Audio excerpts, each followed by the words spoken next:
what's up everybody and welcome to a new video. Today is the day before the VW event. It's also one of the hottest days this year. The weather tomorrow looks fine as well, so we'll finally have to manage throughout the wet racetrack. I have some things left to do with the car. Fortunately, I got my new custom drive shafts in time, so I have to mount my new CV joints on them and mount them on the car. I also have to make sure that I got everything for tomorrow and make sure everything runs fine. And it's been a lot of pollen in the air, so I also have to wash the car again. So let's get to it.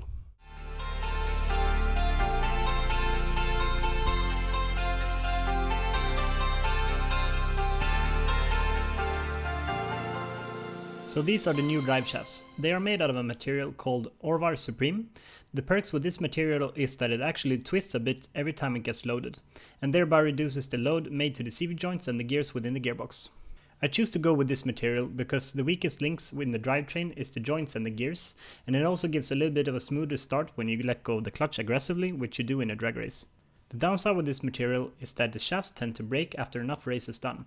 I'm not sure how much they will twist themselves yet, therefore I'm going to draw a line with a marker along the shafts, which makes it easier to see exactly how much they do twist. I also bought a set of new inner and outer CV joints that will be mounted, and then the shafts are ready for install.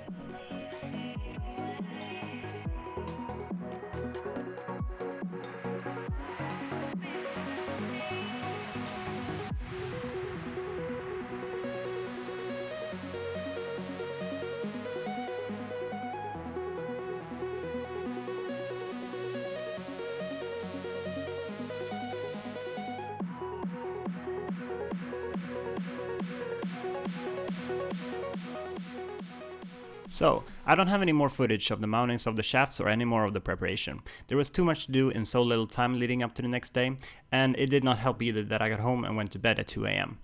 The competition works like this. On Saturday, the day that I did all of the preparations at home, they run the practice and also a test and tune on the racetrack. And on Sunday, you have about an hour of test and tune before the actual ladder begins. Because I was only going to be there for the race on Sunday, I had earlier contacted the organizers of the event and asked them if it was alright for me to show up a bit later because it was a far drive, and they said that that was fine.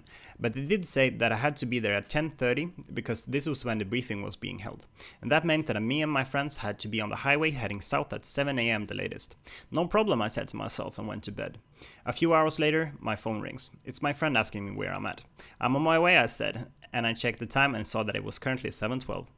This meant that there was no time for breakfast. I just took my bag, jumped in my shoes, picked up my friends and headed straight for the highway. The 290-kilometer drive, which at legal speeds with a trailer takes about 3 hours and 40 minutes, I did that in just under 3 hours, passing fellow VW vans and cars on the highway that clearly was on their way to watch the event. But I managed to step out of the car and went straight into the meeting at 10:30. Thank you, Porsche. And then, with my luck, just after the briefing it started to rain. So the race was postponed about 2 hours. The upside with that was that gave me time to catch up with some friends that I rarely meet and also get some long awaited nutrition. I ran the car for a few test runs and everything felt fine, so now I was ready for the ladder. This is where the anticlimax strikes. There was about 3 cars that had the same amount of power as mine, and 2 of them broke down in early stages, which was a real bummer for the owners of course, but also for me as I was looking forward to having some real close races. So, the ladder went off without a hitch for me. The drivers were probably better at driving, but luckily my car was superior.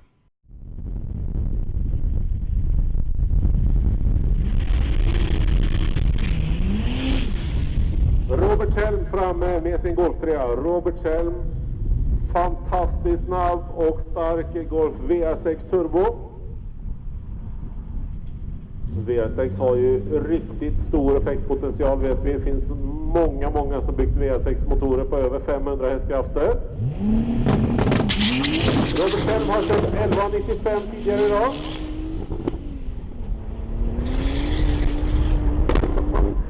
Det drar loss överallt för Robert Helm. Och 1192 den här gången, 1192.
om i vänsterbanan ner till röda golv.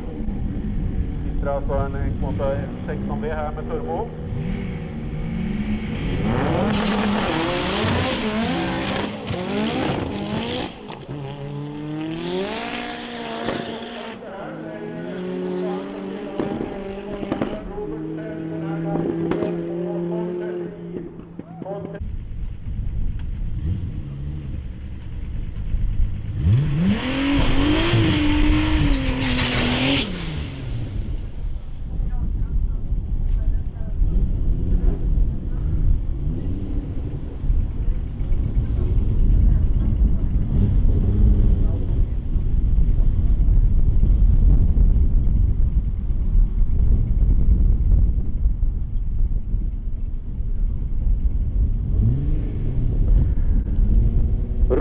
Kjellin, Golf Vr6-Turbo FWD Dragrace, en lika vassa turbodiesel och ja, en lite ojämn match kan vi säga.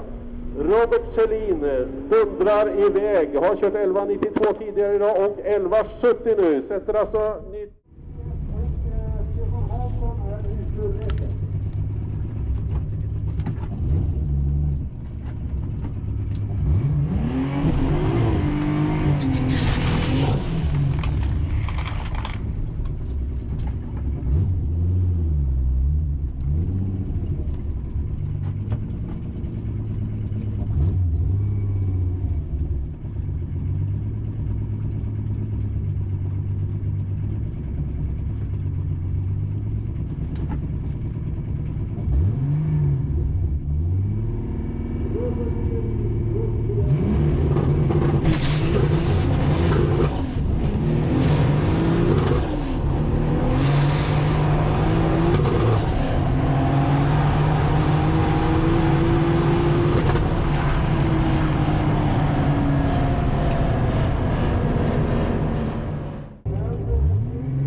Här på Bugrun 36. Ska det bli Kemi i högerbanan, ner på radio. Kjellin i vänsterbanan. Det poppar och smäller mer om Kjellins Golf i alla fall. Det är ingen tvekan. Sitter alltså en Vr6 Turbo där. Har 1 liter mer cylindervolym än i Corradon. 2,8 mot 1,8 liter. Men det är nu det gäller. Kjellin körde fantastiska 11.66 i semifinalen här. Där sitter de iväg. Oj, Kjellin är het. Men har problem att få i tvåan där. Ska det räcka ändå för Kjellin? Ja, puffa på det igen nu. Börjar få ner effekten i marken på slutet där. Och 12.02 och vinner. So I went into the finals and also won the final. I'm not too cocky about the win because of the circumstances, but what I am proud of is that I managed to cut my personal record with just about a second, also improving my 60 feet time and reaction time, with the best time of the day being 0.57 seconds in reaction, 60 feet at consistent 1.7 seconds, and the best total time of 11.66 seconds at 204 kilometers an hour. What sums up the day is that I'm still astounded at the resilience of the car. It keeps on trucking no matter what I throw at it. The drive shafts did wonders, they made the drivetrain real smooth. And for those who wonder, I did about 15 to 17 aggressive starts on a drag strip with track bite, and the shaft twists at about 120 degrees, which is about a third of a lap. I'm also now convinced that there has to be something made to the gearbox, or more closely, the 4th gear. The problem is that I'm only using 4 out of the 5 gears when racing the quarter mile. It takes me too long time to shift to the 5th gear and get it spooled up, so that's why I don't use it. The problem with that is that I cap out my 4th gear 3/4 into the race. That means that I have the same amount of top speed at 320 meters as I do when I cross the finish line. I've gotten a hold of a gearbox that has a longer 4th gear, and that will be put into the car before my next race. I'll make a video about that too. In the meantime, thank you for watching, thanks to my friends for helping me along the way, and I'll see you guys next time.